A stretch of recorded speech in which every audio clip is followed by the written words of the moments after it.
All right, well, good morning, everyone, and welcome to the first webinar of the web series, Navigating the Unseen. My name is Fiona Way, and I'm an organisational psychologist and Managing Director of Adaptive Psychology. And partnering with me on screen today is Andrew Dunleavy, the Manager of Strategic Policy and Legislative Services from SafeWork SA. Now, firstly, I just want to say I'm a bit blown away by the number of people who've registered and jumped online with us today to learn more about the changes to the legislation and about the importance of psychosocial hazards in the workplace. So thank you for taking the time to join us today.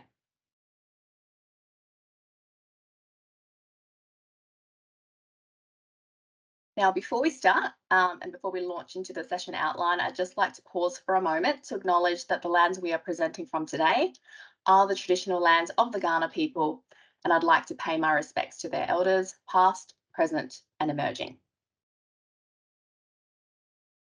Okay, so first, just a quick overview of what today's webinar will be covering today. Andrew will first provide a bit of history and context as to how the changes and emphasis on psychosocial hazards has come about and highlight the specific changes in the legislation. And he'll also talk through the various responsibilities for not only the organisation, but also for various roles within the business, as well as the potential consequences of non-compliance. And then I'll talk about what psychosocial hazards actually are and how they may show up in your workplace, and how the presence of psychosocial hazards can negatively impact your business, as well as the positive impacts on your business if psychosocial hazards are prevented or managed well. Now, just in terms of, well, before I hand over to Andrew, I just wanted to talk you through how we're going to capture any questions you might have for us during the session. So due to the short time frame we have and the number of people online with us today, we've set up a Slido to capture all of your questions. So either scan in with your phone via the QR code we have on screen, or follow the web link and enter the details to access the Slido. Now here you'll be able to ask your question or vote for a question that you've seen someone else ask. Now, at the end of the webinar, Andrew and I will get through as many questions as we can, starting from the top voted questions and work our way down. And if there are any questions which might be outside of our ability to answer, we'll come back to the group through another avenue to provide a response. Now, throughout the course of the webinar, there will also be times where we'll actively try and engage with the audience as well through some live polls. So at the top of your Slido screen, you can flick between Q&A and polls. So for the time being, just stay on the Q&A until I divert your attention to click into polls. Now, I'd also like to introduce Bridget Tipping to you as well, and she'll be providing support if you have any technical difficulties at all. So please message her directly and she'll try to assist.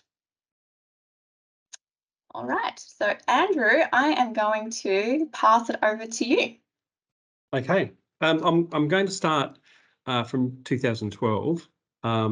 There has been some psychosocial requirements before that in old legislation, but I'll just go from 2012, otherwise I'll be here all day. So since the commencement of the work health safety laws in 2012, a person conducting a business or undertaking, so they're what people generally refer to and commonly refer to as businesses and employers, but it's obviously more broad term than that, so I'll keep referring it to as PCBU as we go. But when I do that, I'm talking about businesses, employees, businesses and or employers generally.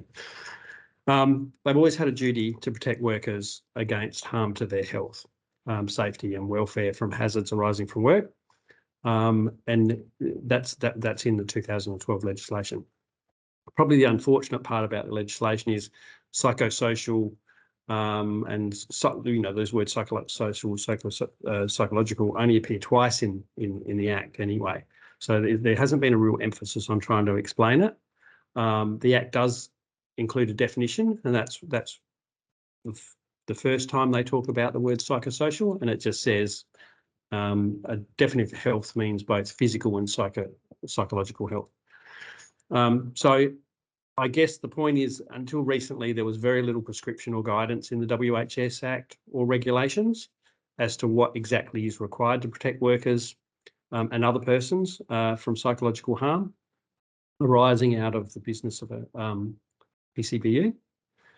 And it's not a new concept. So we've known for a long time that psychological illnesses have a significant effect on workers' health and as well as business productivity. You know, businesses have looked at for a long time, you know, the absentee rate when they've got unsafe environments, and also the cost that comes with that, you know, through claims. So everybody knows there's a need for something to be there, and more importantly, the need for the work health safety framework to better deal with the risks of psychosocial harm. So all these amendments is to prescribe and provide information on that. So the new psychosocial regulations commenced in South Australia on the 25th of December 2023. It was the gift of the government to the people on Christmas Day. And we were one of the last ones to accept these regulations. There's certainly other jurisdictions, even though we'd all worked together through the SafeWork Australia framework on putting these together, a lot of other jurisdictions brought them in before us. And the commencement of these regulations reflect the need and the outcome of the independent review. So the Boland review, most people will call it, that was the independent review of work health safety laws in 2018, which among other things recommended specific guidance on how to identify and manage psychosocial risks. So, you know, up until the Boland review, there had been a bit of work done on it, but that was the thing that just sat there as a recommendation, and everyone would, you know, just kept everyone committed to trying to work out how they could meet that review condition. And it's fair to say that all regulators and, you know, all work health safety ministers agreed that we need to do something. So what are your responsibilities under the new legislation? So, you know, the basic duty of care comes from Section 19 of the Act, which says a person conducting a business or undertaking must ensure, so far as reasonably practical, that the health and safety of other persons is not put at risk from work carried out as part of the conduct of that business or undertaking. So that includes your workers, your visitors, all sorts of people. Similarly, workers, officers, visitors and others have obligations under the WHS Act as well. And they're things like looking after their own safety, looking after the safety of their work colleagues, and not doing anything that will cause them harm. So the new psychosocial regulations prescribed how employers must identify and manage hazards and risks to worker psychological health and safety. And they do that through some prescriptive regulations. So the first thing that the regulations have done, which we didn't have before, is it's given us a definition of psychosocial hazard. It is quite comprehensive, and it is, you know, people have commented that you need a lawyer to sort of work it out, but it had to be, you know, regulators spent a lot of time. I think it was about 8 months they took to actually come up with this. They were back and forward and arguing about what they wanted in and didn't want in. So what they've landed on is a psychosocial hazard is a hazard that arises from or relates to the design or management of work or the work environment itself, plant at the work, and WHS Act, you know, that can be anything from machinery to tools. It's that comprehensive term we use, plant, for all those pieces of equipment. Workplace interactions and behaviours, so that's staff and also management, that may cause psychological harm, whether or not it may also cause physical harm. And Fiona will talk about the categories a bit later, and you'll see how some of the psychosocial risks are also, you know, closely tied with physical injury as well. So the meaning of psychosocial risk under Regulation 55B is that sort of gives us the next definition, and it's really simple. It's just a risk to the health and safety of a worker or other person arising from a psychosocial hazard. So you really just need to get your head across what a psychosocial hazard is. And then any risk is something that you get from that hazard. Then the next section, the next regulation is 55C. So, and that just prescribes how you manage psychosocial risk. So it just stipulates that you have to go back to Chapter 3, Part 1 of the WHS Act, which is essentially that risk management process that everyone's quite familiar with using for physical hazards.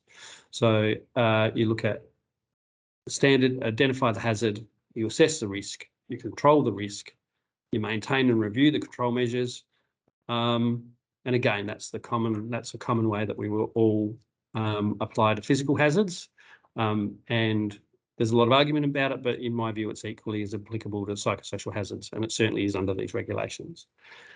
So then the last part of the new regulations is 55D, and that basically requires that you have to have regard to prescribed relevant matters, and I think Fiona will touch on these as well as part of hers, which determine which control measures to implement. So it guides you through. It sort of you find a situation and you go, okay, well, what's most appropriate? The code and the regulations say I need to do this. So that just brings me to the code, actually. So the psychosocial regulations should and must be read in conjunction with the Model Code of Practice, which is called the Model Code of Practice Managing Psychosocial Hazards at Work. And in short, that's a practical guide on how to prevent harm from psychosocial hazards at work, including psychological and physical harm. The Code of Practice has been around a lot longer than the regulations. It's quite unusual to do that. You would normally have them come in together, or they would, you'd probably do the regulation first, to be honest, and then you'd map out the code. But everyone's been thinking about this for a long time, and it's just all sort of accumulated together, which is still fine. The Model of Code of Practice obviously provides us guidance in South Australia on how to achieve the standards of health and wellbeing required under the WHS Act and regulations. But there's a quirky thing in our Act, certainly, and also across and different things in other acts around what an approved code is. So under the WHS Act, we've got the model code, but under the WHS Act, it prescribes that duty holders must comply with an approved code of practice, so far as reasonably practical, or follow another method that provides equal or higher standard of health and safety that's outlined in the approved code. And that's important because that puts the onus on the business to prove they followed the code when the regulator comes up and says, hey, what are you doing here? Why haven't you done this? Or that they've done something better. And in a court proceeding, then you would have to convince the finder of fact that you'd done something better to get out of your obligations of following the approved code. In South Australia, we have we haven't adopted the Model Code of Practice as an approved code. That's not because we don't want to, or we particularly think that it's a bad code. Like I said, all the regulators have been involved in putting that code together, and it's a compilation of everyone's needs and wants all across Australia, so that we've got consistency in one document. Some jurisdictions have gone and done their own code of practice, and the reason we sort of struggle with it here is in South Australia. We've got a specific clause in our legislation. So the Minister for Industrial Relations, so the Honourable Kai Ma, for our purposes, he may approve codes of practice under Section 274 of the Work Health Safety Act, but he can only do that if that's on recommendation of the Industrial Relations Consultative Council, who in turn must establish a committee and advise on the code, and then consult with the Small Business Commissioner. So it's really quite a cumbersome process. So what we've done, we've had some initial discussions with different stakeholders that would be involved in this process. We actually know that they want something a little bit different than the model code. So it's very unlikely if we went through that process that they would approve the model code as it is. It just wouldn't get through that process. So South Australia are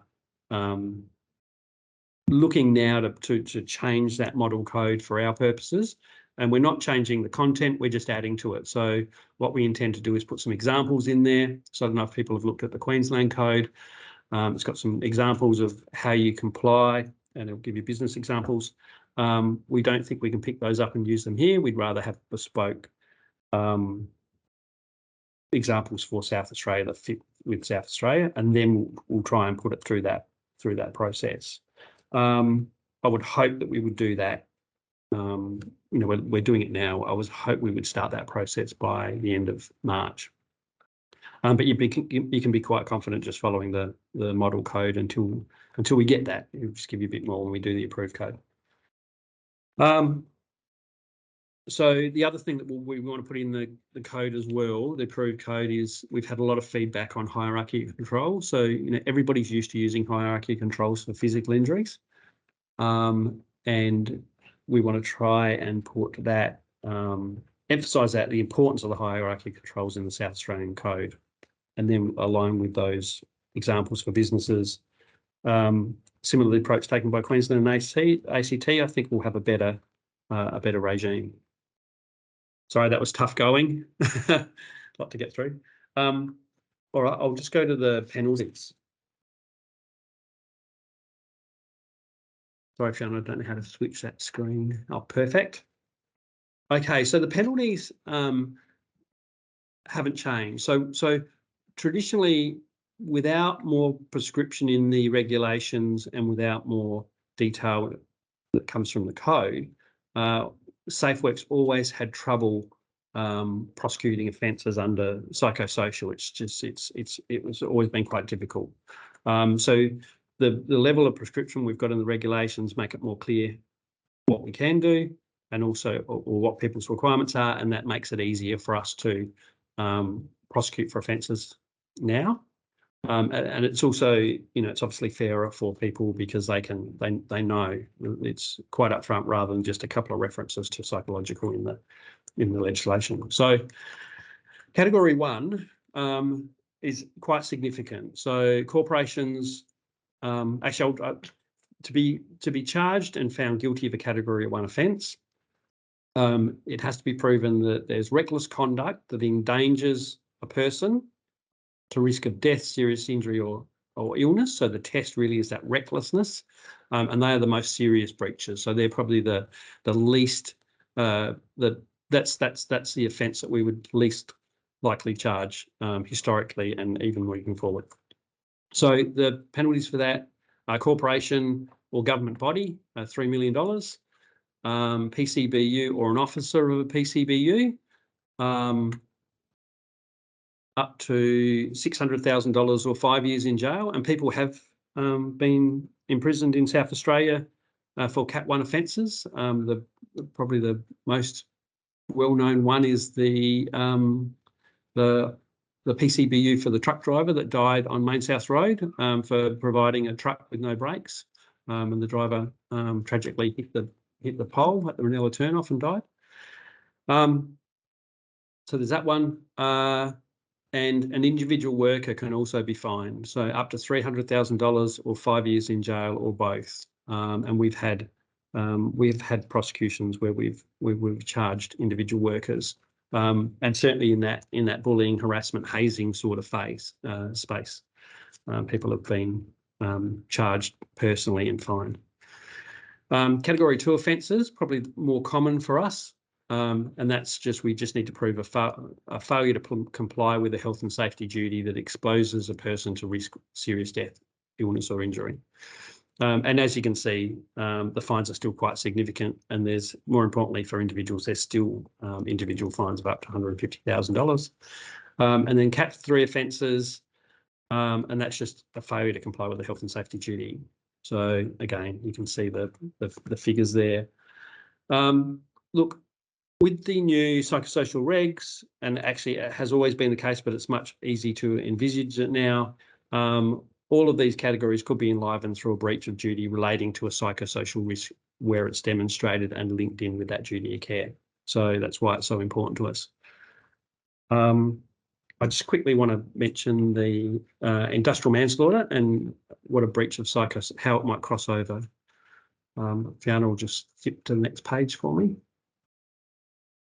Oh, do we have the next page, Andrew? Maybe we don't. Yeah, I think this was the... Oh, that was a page. Sorry. That was the page. So the offence of industrial manslaughter, it's the legislation's gone through. It's due to commence on. I'm not sure if this is well known, but essentially it's going to come into effect on 1 July. It'll be prescribed to commence on 1 July 2024. The offence of industrial manslaughter will apply to a person conducting a business or undertaking, so PCBU, but also an officer of a PCBU who holds a duty under the WHS Act. So the minister was very clear here that it would not apply to workers. So, and I'm pretty sure across the jurisdictions, vast majority, I think there might be one that hasn't done this, but workers can't be charged and they're excluded from that offence. So to my mind, it's conceivable in the event of a suicide where there's reckless indifference to a psychosocial risk. So you've got an obvious risk there and it's just been ignored, it hasn't been controlled, it hasn't been managed, hasn't been identified, or potentially identified and not controlled. And we can demonstrate that, so we can demonstrate there's that reckless indifference to whether the psychosocial risk exists or not. A prosecution could be brought against a PCBU or officer. And individuals in that case face a maximum imprisonment penalty of 20 years. And a body corporate can be fined $18 million. So that's, they're quite catastrophic outcomes for anyone found guilty of those particular things. The general consensus across jurisdictions is 20 years in prison was a fair sort of compromise. So we started off, we had the low limit was about 15 when we were discussing this, years imprisonment right up to 30. And we all negotiated, so we had something that was consistent across states as best we could, so that there was, it was what applied here would apply in Victoria, would apply in New South Wales, noting that we all have separate industrial manslaughter legislation. So just importantly, a person commits industrial manslaughter. Again, it's very similar to the Work Health Safety Act. So they have, you've got to have a health and safety duty. And that attaches really easy to a PCBU or an officer. The person engages in conduct that breaches that duty, so that's pretty foreseeable. And the conduct causes the death of an individual to whom the duty is owed. So you have a duty as a PCBU, you engage in conduct that breaches that, and you cause the death of a worker or a visitor or someone that's captured that you have a duty to under the WHS Act. And there's a requirement that the person who engages in the conduct does so with gross negligence or is reckless to the risk to the individual death or seriousness of injury or illness. So you look at the example of the truck driver, being given the truck, no brakes, being told to use the gears to slow down, saying to his employer, "I've got no brakes," and they say, "No, you got to drive it. It's fine. It's fine. It's fine." That would absolutely meet the test of gross negligence, and that employer was absolutely reckless as to the risk of the individual death or serious injury occurring. So that offence, I'm trying to think what the penalty for that. I think off the top of my head, that employer received, or PCBU received, a term of imprisonment that was very close to 5 years, if not 5 years. And under industrial manslaughter, well, that's opening it up. So then that's putting it into that criminal space, what you would expect, in a policing environment. And that person's suddenly opened themselves up to 20 years imprisonment. So conduct for the purpose of this section that causes death of an individual is substantially more than it was before when you combine these two things. I think we're over to Jana. Thank you, Andrew. So I guess in a nutshell there, the previous legislation has always really covered the responsibilities and duty of care of businesses to protect their workers from harm. However, the changes bring about a broader shift in the minimum standards expected of employers in managing psychosocial risks in the workplace. And I guess more explicitly states what these hazards are and how they can bring about harm.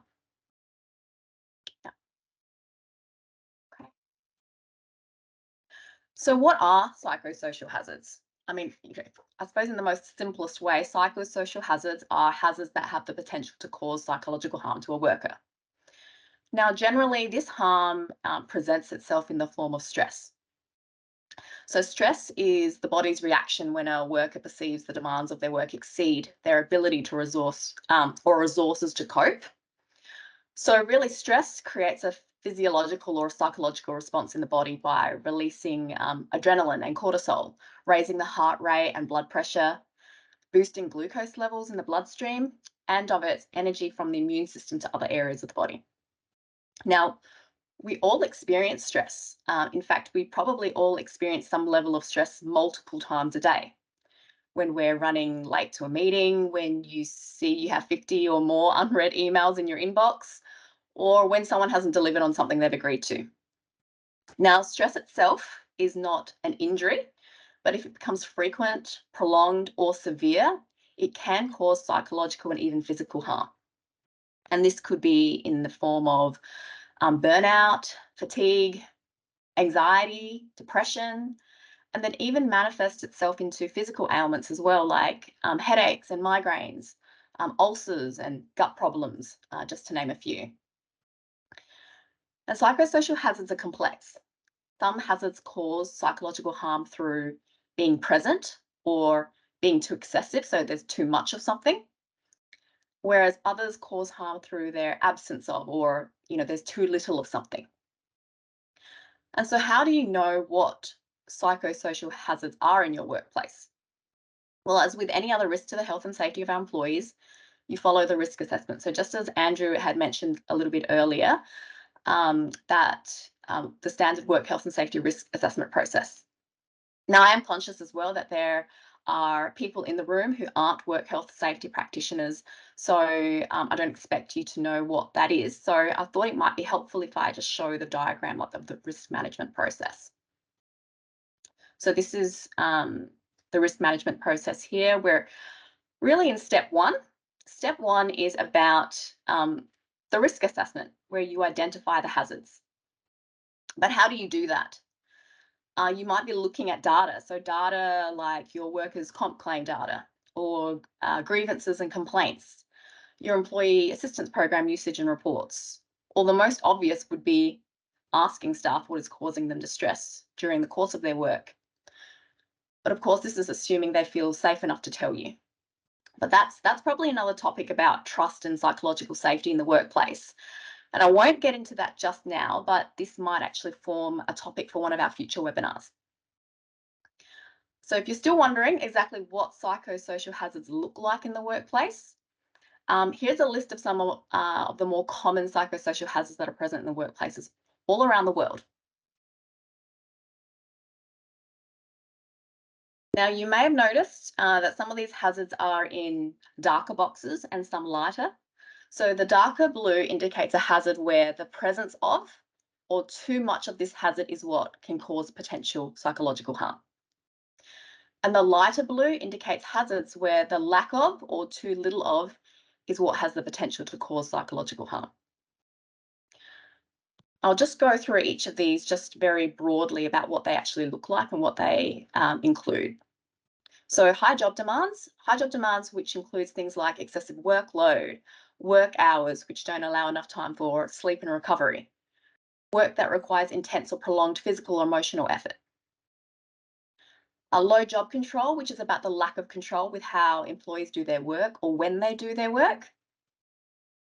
Poor support and resources can be about not enough training, tools, or resources to do their job.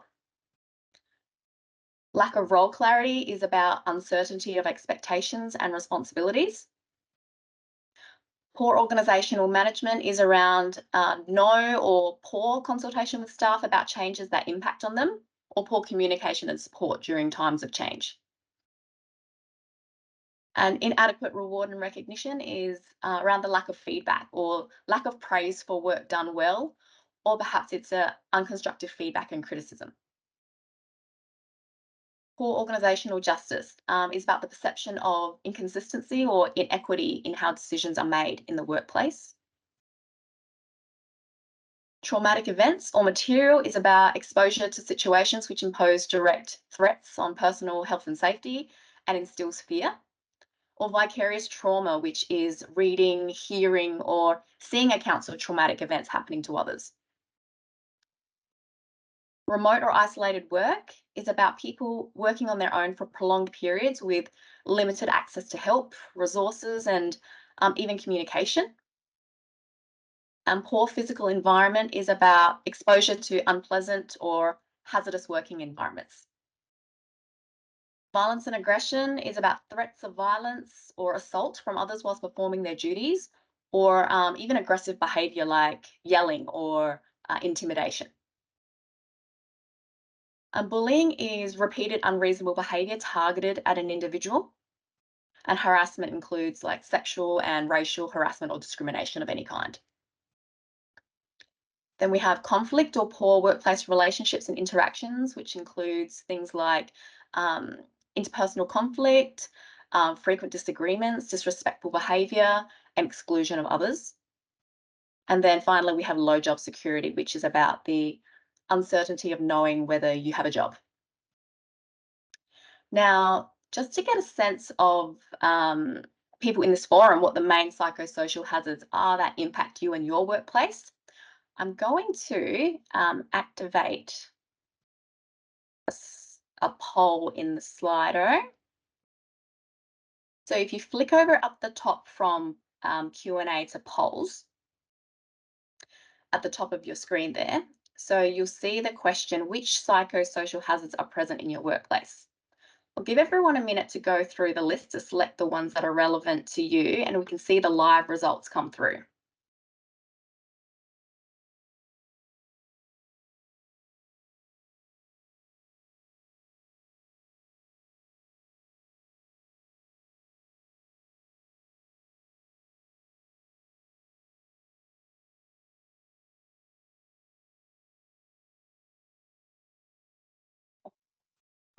Job demands, conflict, resources.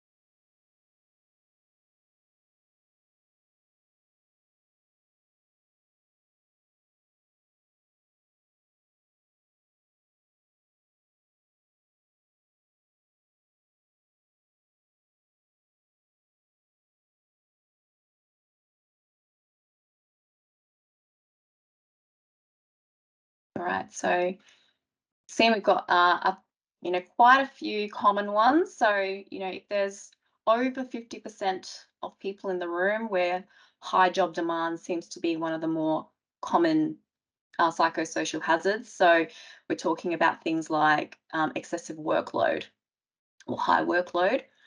And that kind of makes sense. We're seeing a huge trend at the moment around high vacancy rates, and where a lot of organizations are finding it hard to recruit and retain talent, which then, of course, can also contribute to the conflict and poor workplace relationships and interactions, as well as people are heightened and stressed from the workload.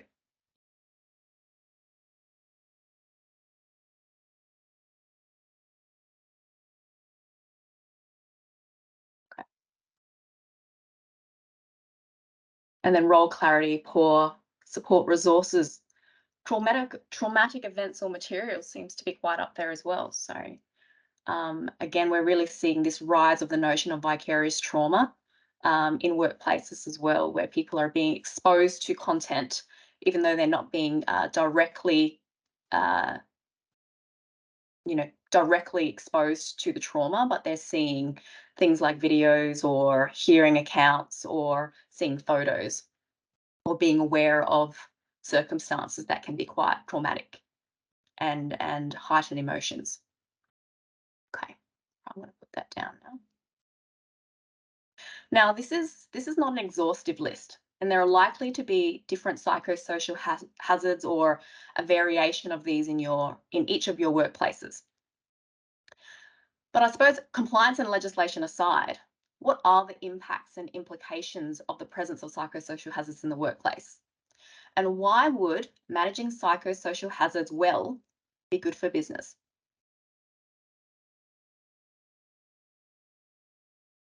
So let's talk about the negative impacts first. So some of the more obvious negative impacts would be the more stress employees are feeling, the more likely they will be subject to illness and fatigue, contributing to the high amount of sick leave. And as people are unhappy with their work, they'll consider leaving, contributing to presenteeism, which is that they might be at work but not operating to their full capacity, and or actually leaving the organisation, hence the lower productivity and business performance. And of course, the number and cost of stress claims might be higher as well as more people experience the psychosocial hazards in the workplace. And when people aren't enjoying their workplace as well and tell others about it, then there's likely to be a ripple effect of damage to your brand, to your reputation, which could impact on attracting people to work for your organisation. So again, further impacting overall business performance. Whereas on the contrary, working in an organisation where, like, let's be honest, psychosocial hazards exist because it would be really unlikely that there is a workplace where there are no psychosocial hazards. But it's about working in an organisation where psychosocial hazards are present but are managed well, and employees feel protected as much as possible and receive the support required to help them overcome any psychosocial hazards that they might face. So the positive effects include lower absenteeism.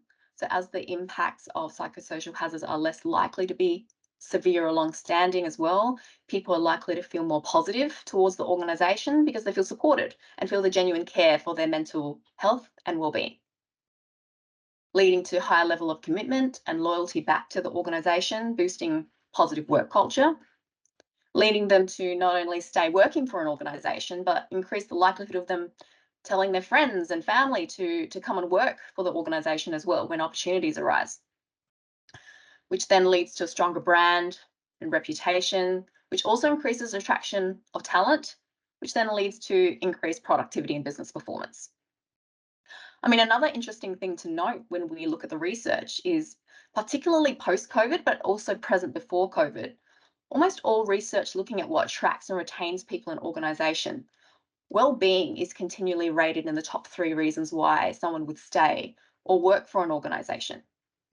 So if you have an issue with recruiting and retaining staff, then valuing employees as people and treating their well-being holistically is something you cannot ignore, and you really need to start investing in as well. And then in addition to this, an organisation who values the well-being and mental health of their employees is also contributing to social responsibility and contributing positively to the broader community and economy as a whole as well. So I really don't want to point out the obvious, but focusing on employee well-being and mental health is not just about compliance, it's just good for business.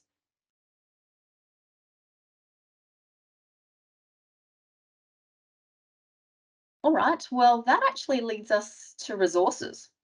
Now, I suspect for some of you that was still a bit of an information dump and overwhelm, and there is no expectation that you'll become an expert on this over the course of the last hour. So really, we're just kind of covering some of the history and the foundations of, where these legislative changes have actually come about and what psychosocial hazards actually are. Gosh, it's a bit of a mouthful. So where can you get more information and help in your organisation? So I do highly recommend that you look through the SafeWork Australia Model Code of Practice as Andrew recommended. And look, it's not written or structured in the most user-friendly way. Would you agree, Andrew? I agree, yes. But there is a lot of useful information in there. And as Andrew mentioned, South Australia will look to release a version of this with amendments for our state later in the year and hopefully add some really useful, practical examples as well. Now, on the SafeWork website, you can also download templates and information on how to conduct psychosocial risk assessments. And the Sexual Harassment Code of Practice has also just been recently released as well, and you can find detailed information on how to manage this specific psychosocial hazard if this is prevalent in your workplace. And if you have an internal HR, work health and safety, or even a legal team, then they're able to, I suppose, they're people you should engage with to learn more about how psychosocial hazards are currently or plan to be monitored and managed in your workplace. Now, if you're in the public sector, then you're also there's also the Office of the Commissioner for Public Sector Employment, who have experts in their team as well, and they're able to provide some guidance and some resources. And SafeWork SA are actually currently recruiting a number of roles within the organisation with psychologist qualifications, both in the inspectorate and in their education team, who will be able to offer some assistance at a later stage, still going through some of the recruitment processes there. But in the interim, there are lots of resources on their website that you can freely access as well. And outside of these free resources and networks, if you still feel like an additional level of expertise is required to support you and your business, then I guess there are a number of external consultants who you can engage with for assistance. If you need someone to point you in the in the right direction, then feel free to contact me directly. Or again, Andrew, I'm sure, would happily offer some assistance where he can as well. Fiona, noting we're running well ahead of time, do you want me to run through a case study? And then people can. We're going to do questions anyway, but people might find that helpful. Yeah, that'd be great. Yeah.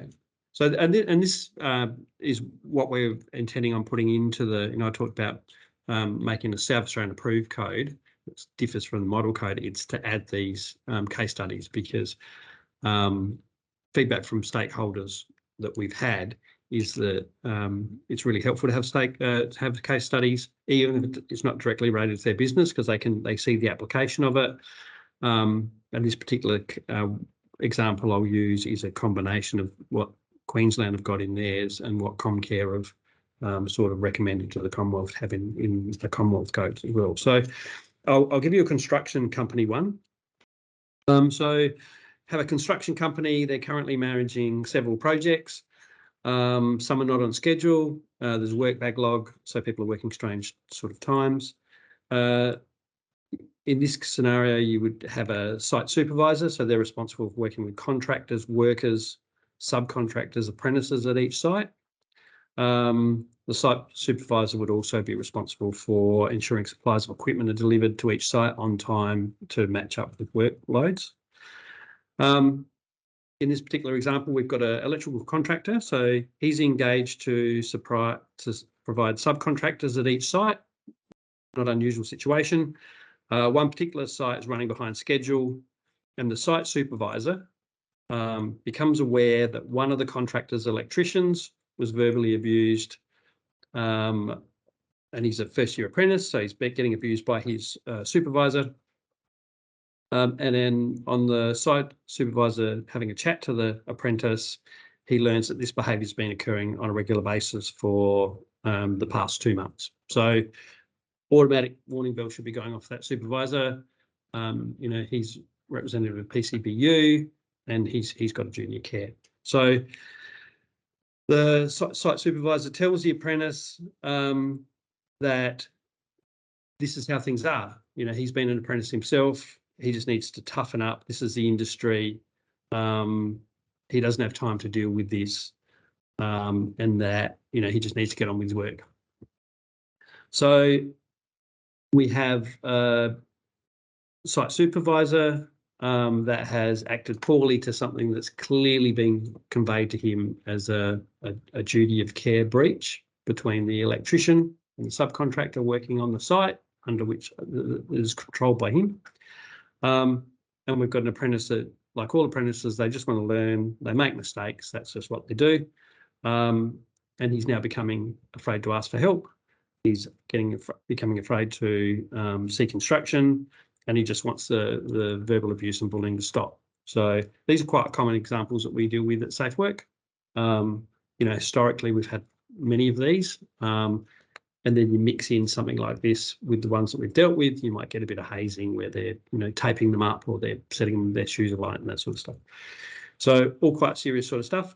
But this is a basic support one. So you look at the psychosocial hazards and risks for this. So automatically we're thinking, okay, poor support. So we've got poor emotional support and practical support from the supervisor, straight up.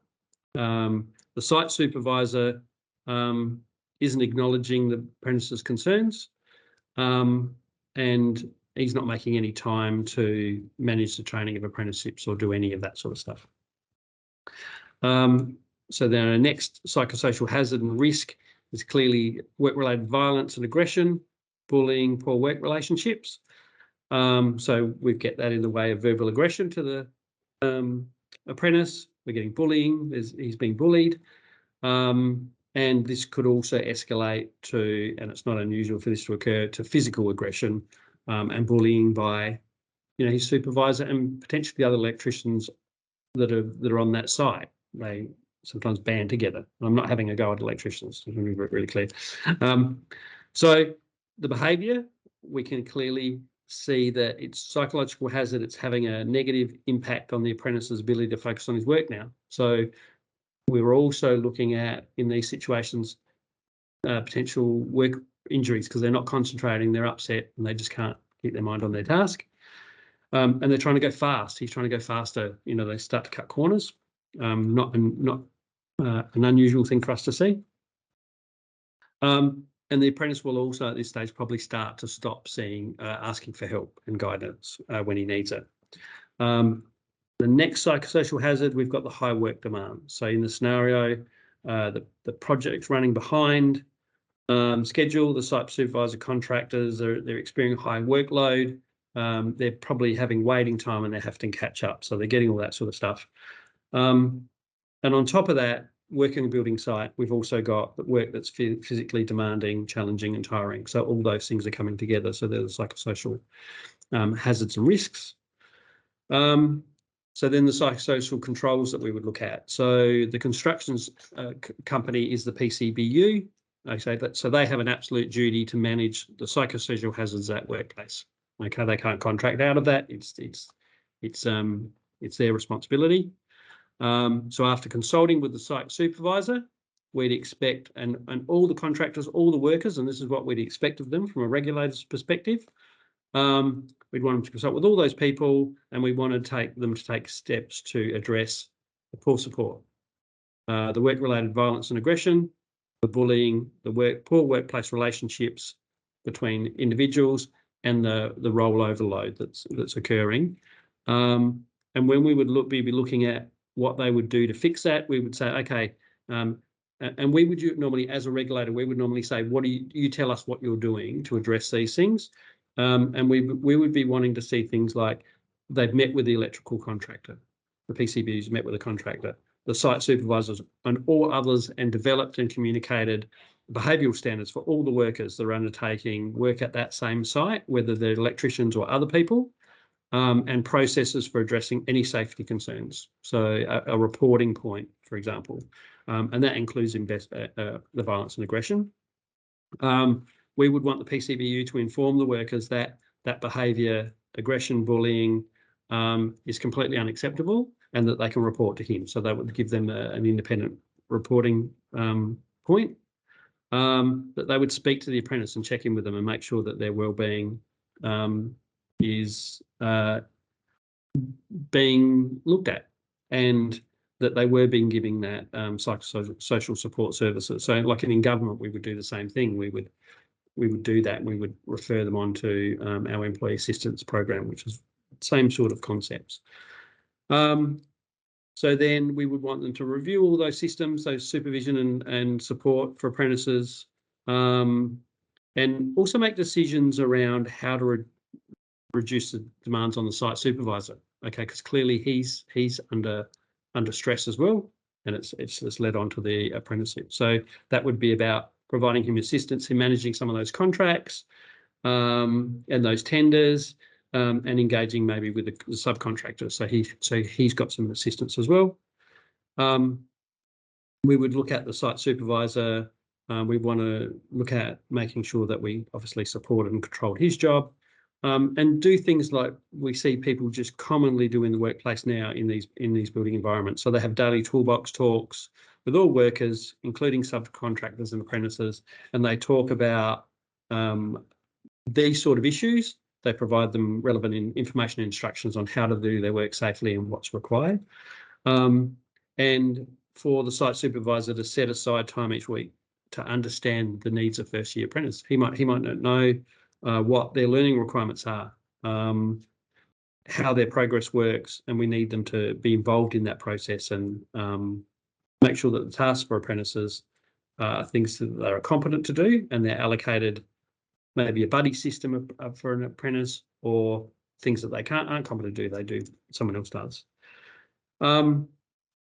And then we get to the review and improve. Sorry, I'm sort of zipping through this, but after consulting with the site supervisor, the PCBU, starts to require staff to periodically complete something like a people at work psychosocial assessment tool or survey, which is what we have on our website that's free to use for everybody. So they can identify the risks and put in adequate controls. Implement things like the look, listen, safety walks, multiple times during each build period on a site, integrate the support and mentoring of apprenticeships into all their systems, so it's not just this one-off they're dealing with and they walk away. They learn from these experiences. Check in with the apprentice to verify that the verbal aggression and bullying has stopped. As part of that review process, make sure it's stopped. And maybe not just with that apprentice either, maybe with other apprentices as well. Are you experiencing this sort of thing? Arrange training for all the site supervisors so that they know that this is unacceptable, and give them specific training. So we don't want those package training for the sake of read this training about bullying. It's specific training around violence aggression that are experienced by young apprentices. And there's lots and lots of case studies. We've had lots of prosecutions at SafeWork on this sort of stuff. And just things like set up a confidential complaint reporting system so they can report without fear of retribution, without fear that their apprenticeship's going to be cancelled, and all these sort of things are the things that we would sort of look at. So sorry I was really quick with it, but that's quite a common scenario, and just how easy it is just to go, what are the psychosocial hazards? What are the psychosocial controls? How do we review and improve? And like I said before, that is what we'll have in this new approved code of practice that we'll put up, and it's obviously subject to ministerial approval. We'll put it to them. It'll go to the Industrial Relations Committee, but we've now got a SafeWork Advisory Committee, and I'm sure that they will have a keen interest in this as well. So, look, I think in the approved code, we would look at something like a construction example. We'll look at emergency services example. We'll have one of those in there. We would have a government example. We'll try and get as many as we can, just so we sort of cover everything. But most of these are certainly a retail one. Retail has lots of violence and aggression. We follow the same sort of processes and these sort of things. Thank you for that, Andrew. I think what's really kind of quite apparent there is that psychosocial hazards are complex, and they're not usually standalone either. No. They're usually in a combination of, and can include both psychosocial as well as physical risks at times as well. Yeah. And probably I just want to emphasise as well, I brought it up when we were doing the first part of the presentation, that with the introduction of industrial manslaughter on the 1st of July 2024, when you get these scenarios, you have an apprentice, and this is, they're young men generally, but not exclusively, but young men generally, they're in that high-risk suicide category. And if you have a situation like this that is left unchecked, and we have those, the recklessness and the gross negligence in dealing with all those issues, that is what I foresee becoming an industrial manslaughter prosecution for an officer or a PCBU. Yeah. Thank you for that additional layer of information, Andrew. Now, really, I suppose I hope everyone has found the introduction webinar useful. And we do aim to continue offering these webinars once every 4 to 6 weeks. And Andrew and I have been talking about what topics we should focus on the next couple of months. and we actually decided that we would like you all to provide some suggestions and to choose what is relevant to you. So again, in the Slido, on the top of the screen under the polls tab, if you click on that, aside from providing us some feedback on the webinar, you can also provide suggestions on future topics as well. And Andrew and I will review the responses after the webinar today and take your lead on what you would like to know more about. We will then look to confirm and advertise the date for the next webinar by the end of February as well. So I will I'll bring that up in case any late camera joiners don't have the QR code. So that's the QR code you can use to scan in with your phone or just join at slido.com with that PIN number as well.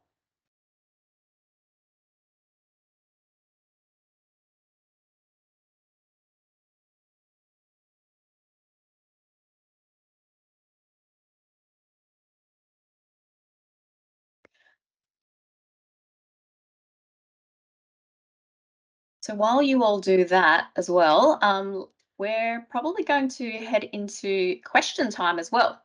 So I'm going to head into the list and see what everyone is asking. And as mentioned at the beginning of the webinar, Andrew and I will try and get through as many questions as we can until 11:30. It may be, haven't seen the question list yet, but if there aren't all that many questions, we can finish early. But if we can't get to all of the questions because we run out of time, then we'll try and respond to the more popular ones at the very least. If there are any questions that are clearly of strong interest to everyone, but we do not have the answer between the two of us, we will go back and find a response from elsewhere before we get back to the group as well. So I will just bring that up.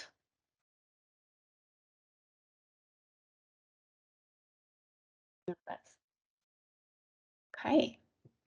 Well, will slides be made available? So I think we will be making the slides available, won't we, Andrew? We'll just have to, oh, you're on mute, Andrew. We will make the slides available. We're probably just going to decide where exactly we're going to place them. We'll also be making which is the second question actually. So this webinar is currently being recorded. So we will have that posted up likely on the SafeWork YouTube channel and likely elsewhere as well. But when we perhaps send the post up about the next webinar, we'll also put the details of where the first webinar has been saved as well and where you can access. Fiona, I've just had a question from the team, so it's not gone through this system. They're just asking if we can discuss examples of control to manage the risks of harm from front-facing workers from threatening behaviour from the public. So that's just one to add to the mix. That's probably something that that's certainly something that I'm going to do a case study on, that sort of thing. It's a retail sort of focused one. I can talk to that quickly if we need to. Yeah. Okay. Yeah. Well, let's try and get through some of these questions. Doesn't look like there's lots of really complex ones anyway. So if that's the case, then we'll go back to that one as well in terms of providing an example. Okay, so people are now saying they have a right to work from home and choose what work they do or don't want to do. How should businesses manage this? Ooh, okay. So a right to work from home. Look, I think at the end of the day, it's about business deliverables. So are people working from home or not working from home? How is that actually impacting on them doing the role or delivering on their expectations and deliverables? So yes, in some of my experiences where I have come across this very situation, I suppose what my question always back to the business is, well, I suppose what value is it adding to the organisation if they are working from home, or to the individual, or what is it actually taking away from the workplace if they allow someone to work from home? So if someone has, I suppose, is not performing and they're asking to work from home, I suppose I would be asking, like, what's contributing to their non-performance? Are there really clear KPIs that you set for this person so that even if you do allow working from home, is that actually supporting them to deliver on their KPIs or not? So at the end of the day, it is about, is it going to adversely impact on the deliverables of the organization? And if the answer is no, and you're contributing to the well-being or an employee feeling looked after or valued as well, then why not? So what's holding you back from not allowing working from home if they can in fact do their work from home? Is there anything else you want to add to that, Andrew? I don't know that it's an entire a right to work from home, like as in an Yeah. entitlement. I don't think that that's personally from me, that's the right lens to look at it from. Yeah, I'd probably agree. I don't think there's anyone has a right or an entitlement to work from home. I guess the work from home, uh, work from the office mix is a look. I think it's a system of working to achieve results. So I guess from a public sector view, we look at um, people working from home as a benefit to the agency and a benefit to the worker. So we look to achieve both of those things from a work from home arrangement. In circumstances where we've got someone working from home and it's all benefit to the agency, no benefit to the worker, or all benefit to the worker, or and none to the agency, then that's problematic. So we would have to look at that because it has to achieve productivity for us and benefits the employee at the same time. Probably at best you might do it if there was a neutral benefit. If it was just neutral for us and it would give the employee benefits, well, then that fits the balance. But certainly if there's a negative there, I think the whole concept of working from home for that employee in that workplace isn't working. Some employees can't work from home. So we have employees at SafeWork SA that, especially during COVID, we had a special exemption for them to come in because we didn't have the systems in place at that time. So, some of our education team, they'd have to come in and monitor the phones on the help centre because we just couldn't make them remote, and we were providing an essential service. Many other people had the same. SAPOL had the same. So I absolutely don't think there's a right to work from home.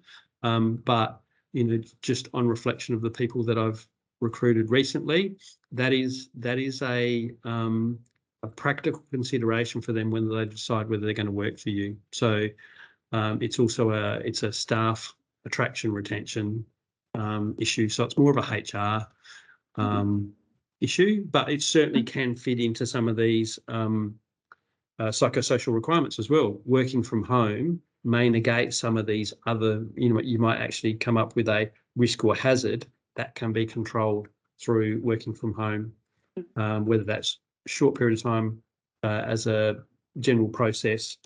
And, like with government, we review and we improve those processes and how we do this work from home all the time. And some of the research out there really is saying, also in the top kind of 5 factors as to why someone would work for or stay in an organization is around way of work as well. So Yeah. that flexibility, working from home being part of that flexibility, is really a strong attractor of talent as well. So if you're particularly looking at some of the younger cohorts as well, that workplace flexibility is really going to be something that they're looking for in organizations, and it may even be a deciding factor as to whether or not they go and work for that organization. So it's something that you might just need to consider as well. Like, really, what are the real reasons why you wouldn't allow someone to work from home?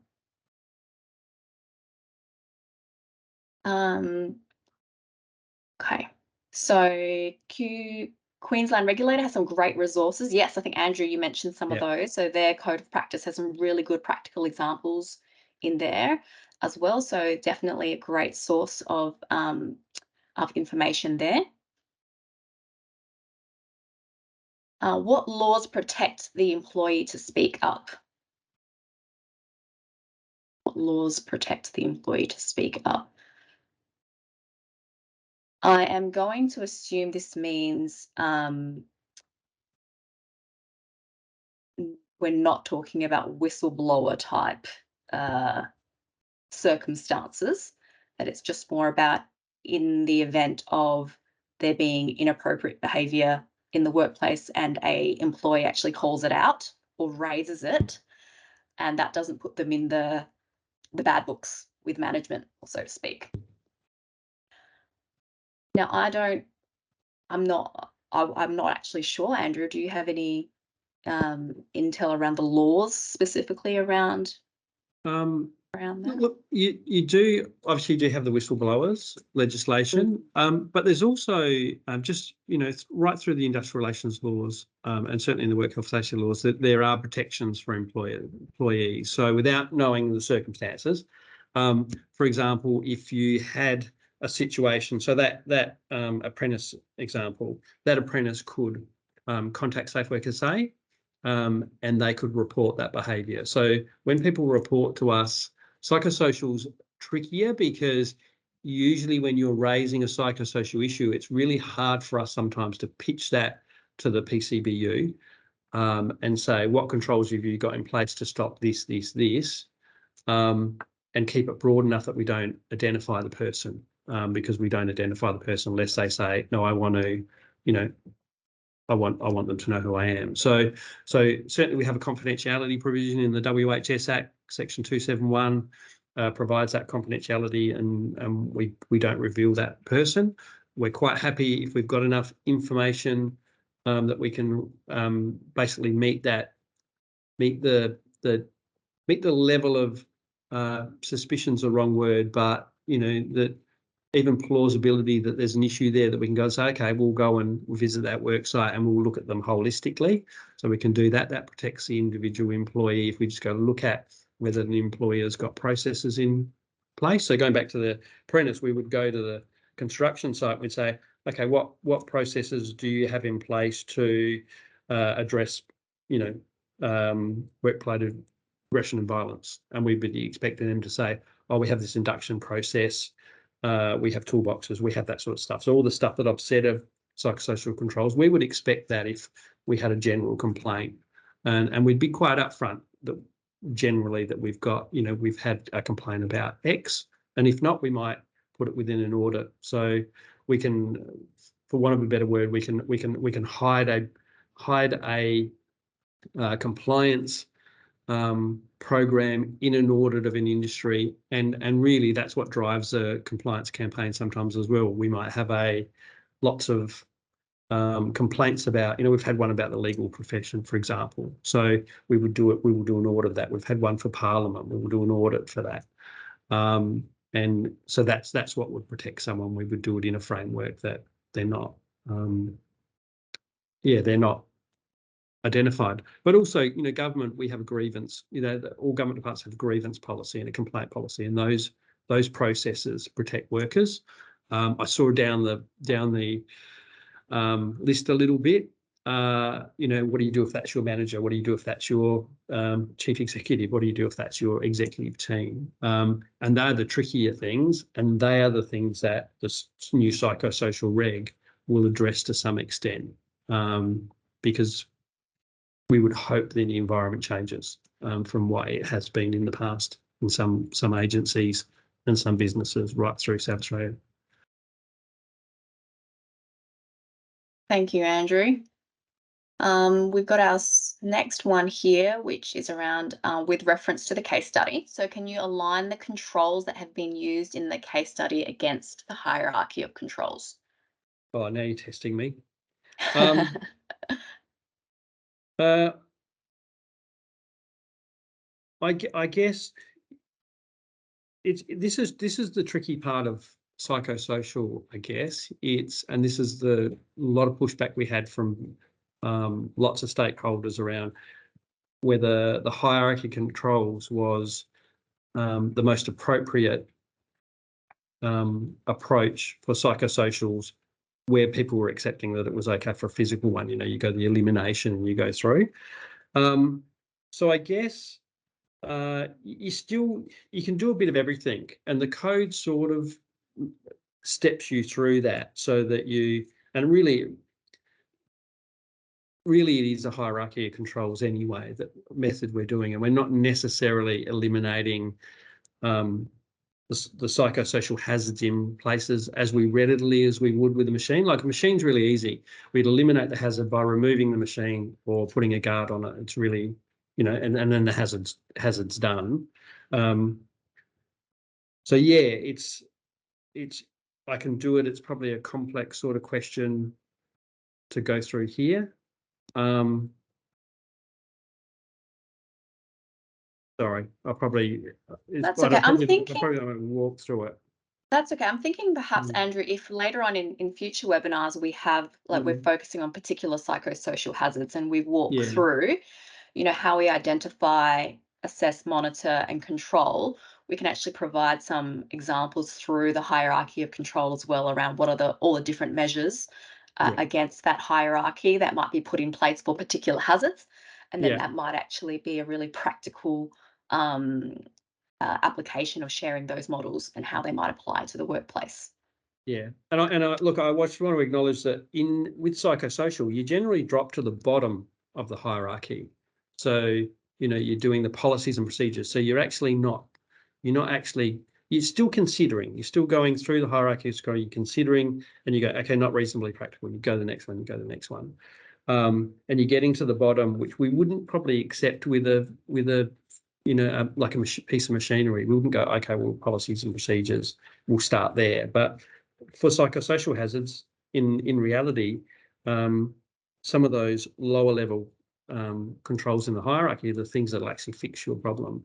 Because the elimination is you remove the person from the workplace. So certainly, I guess I would hope that with psychosocial hazards becoming more front of mind for people, that there are absolutely elimination opportunities in here. You have this bullying and harassment, or assault on a worker, especially in that apprentice sort of space.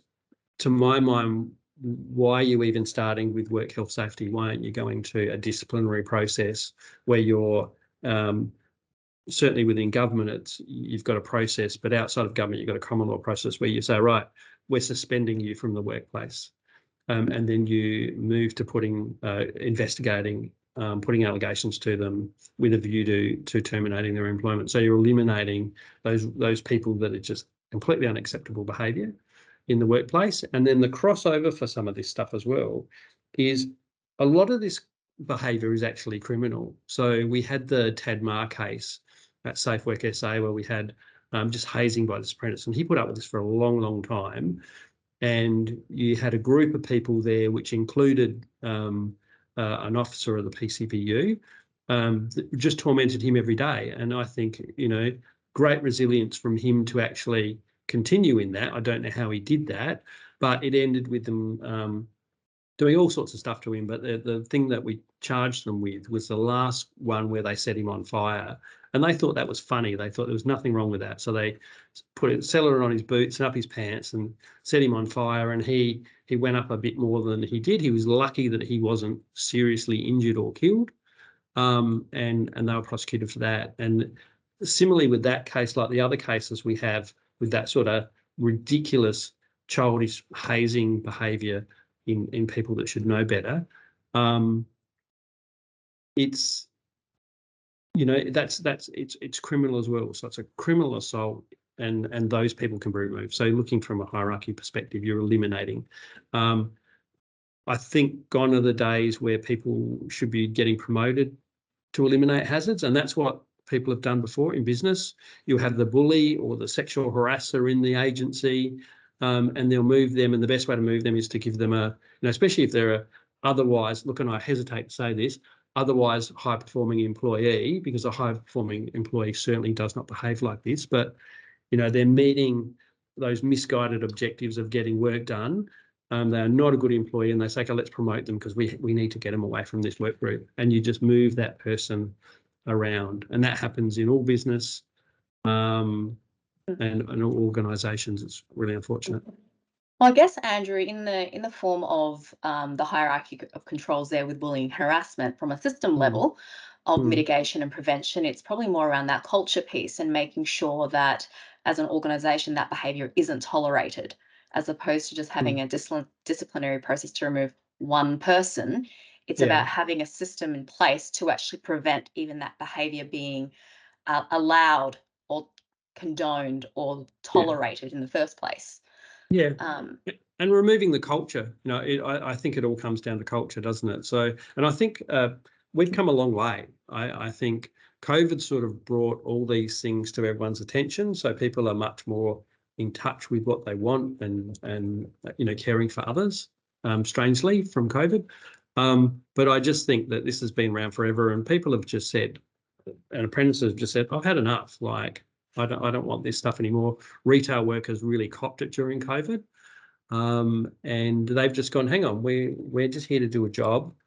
We're not paid enough to have people spit at us and yell at us and throw things at us. And we've done audit campaigns on those sort of businesses and getting things in place. So, and I guess from a control perspective, if you use the example of, I'll use a media one because it's in the media. So I'll just can't talk about what I know from here, but I can talk about what I've seen in the media.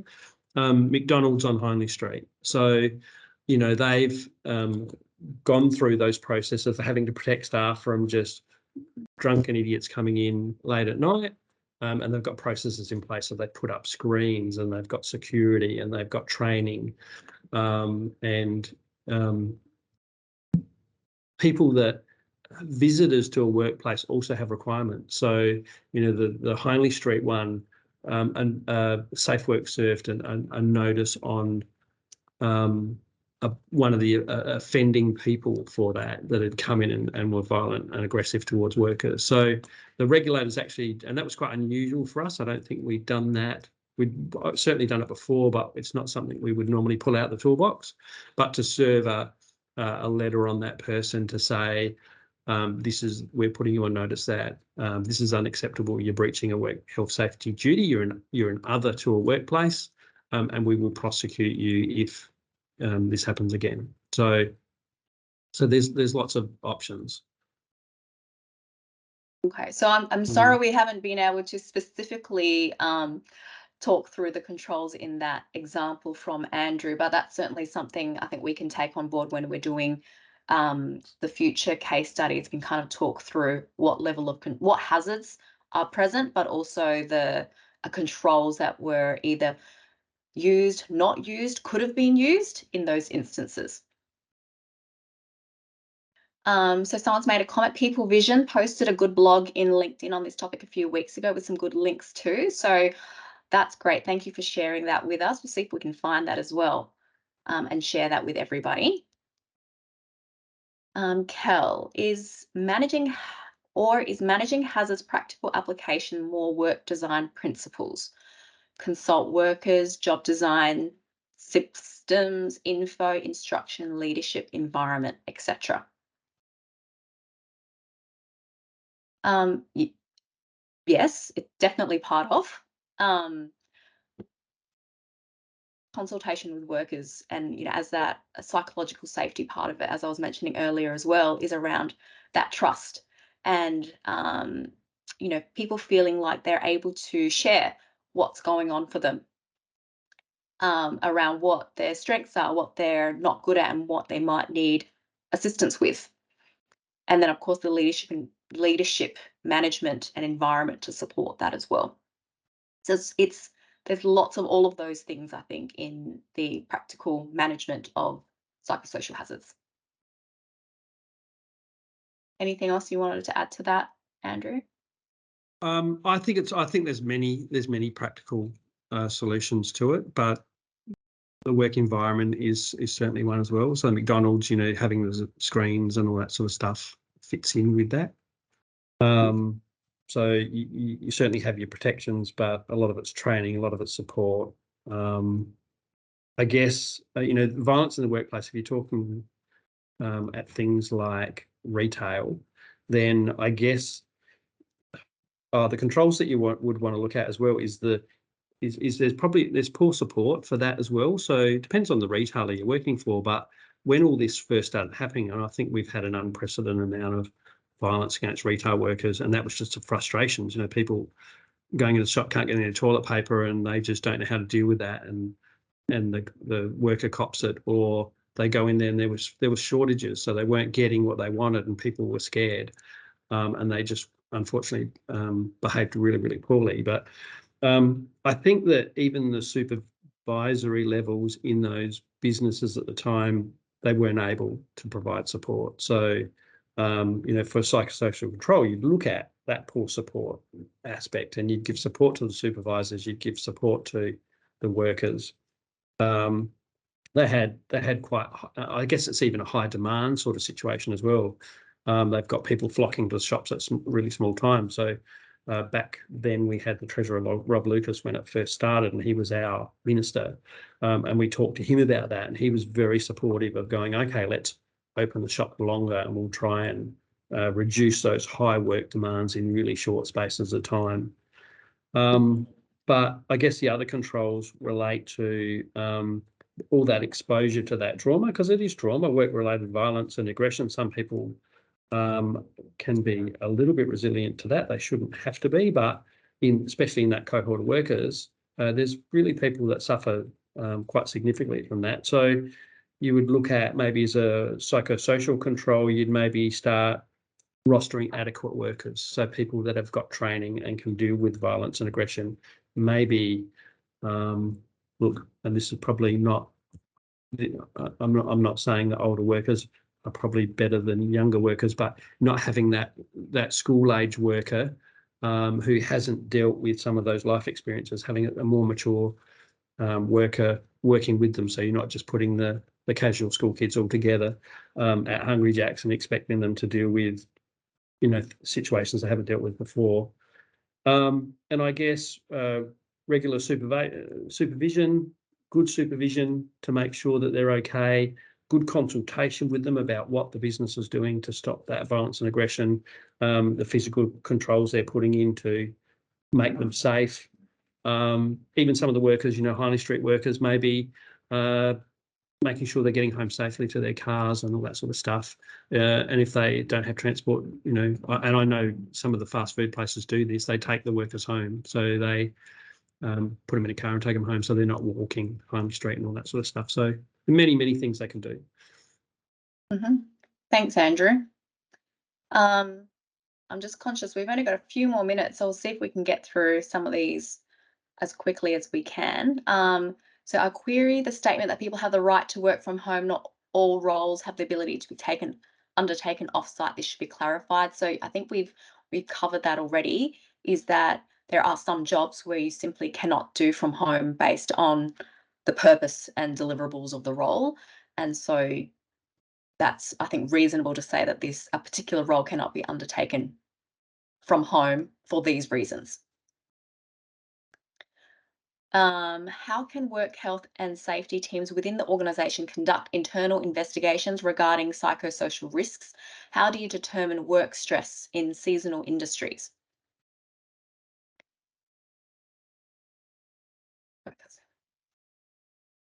Social risks. Okay. So I'm probably going to throw this one to you as well, Andrew, if you can, in a nutshell. I'm just trying to understand what the first bit means. How can WHS teams within the organisation conduct internal investigations of the... So I suppose if there is an allegation or complaint of, or a suspect that there is a psychosocial risk present, then how would a work health safety practitioner conduct an internal investigation to determine whether or not that is the case?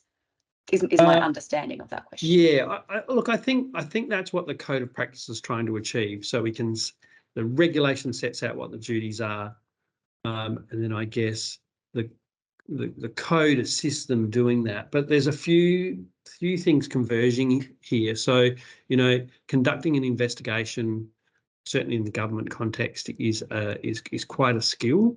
It's a process. Some agencies, particularly education and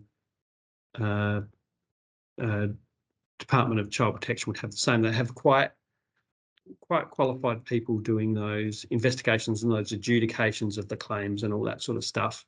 They also have a legal team to look at it. So it's not just one. It's not just a one person for this. So everyone's sort of pushing this psychosocial change to the WHS teams within agencies in government, and I think it's probably needs a bit more of a coordinated approach. It's not the WHS teams job specifically, and some other people are saying, oh, it's a HR function, but it's a combination. I think you need some specialists in here, which is why, you know, SafeWork we're getting some psychologists in, so we'll have at least effectively 3 psychologists or 3 psych trained people in here, and potentially 4. I only say that because the 4th position is not necessarily only open to a person that's a practicing psychologist. They might be someone that has all those skills and stuff in that industry. So yeah, it's a hard question because I think it's multifaceted and lots of people need to be in there. The second part of it, how do you determine work stress in seasonal industries? Look, and that's and some of that is part of. There are high work demands in certain things. So I look in my role now, I have extremely high work demands at certain times and for certain things. But it's just about, and I work very closely with my director, who's really good around. He goes, you need to take some time off. So if I'm working excessive hours, then he'll say booking a flexi day or booking a flexi day, and he'll check in with me and all that sort of stuff. So I know I have support. I know I have resources. From a public sector point of view, if I have a team vacancy, and I've just done this recently, I've said, look, teams at capacity, we need support. Bang, we go and get a temp, or we get another resource to help us. So you can manage these things. But seasonal, I get the question, seasonal industries is difficult, but they still need to have all these things in place, even though we accept that they've got high work demands for a short period of time. Planned for. I'm just conscious of time, Andrew, and there's been lots of great questions by everyone in the room today, but unfortunately won't be able to get through all of them. I do want to thank you all for your active listening and engagement, and I hope that Andrew and I have been able to shed a bit of light on the legislative changes and provided you with some of the foundational knowledge you need to know to start managing psychosocial hazards in your workplace. Now, if you haven't already, please take 2 minutes to complete the Slido poll, as Andrew and I aren't perfect, and we are keen to know how we can better the webinar experience for everyone as well. So also keep an eye out on my LinkedIn page and SafeWork SA's page as well for details on future webinars. And I hope you will join us again in March. And enjoy the rest of your day, everyone. Thank you. Hope that was helpful, everybody. Thank you.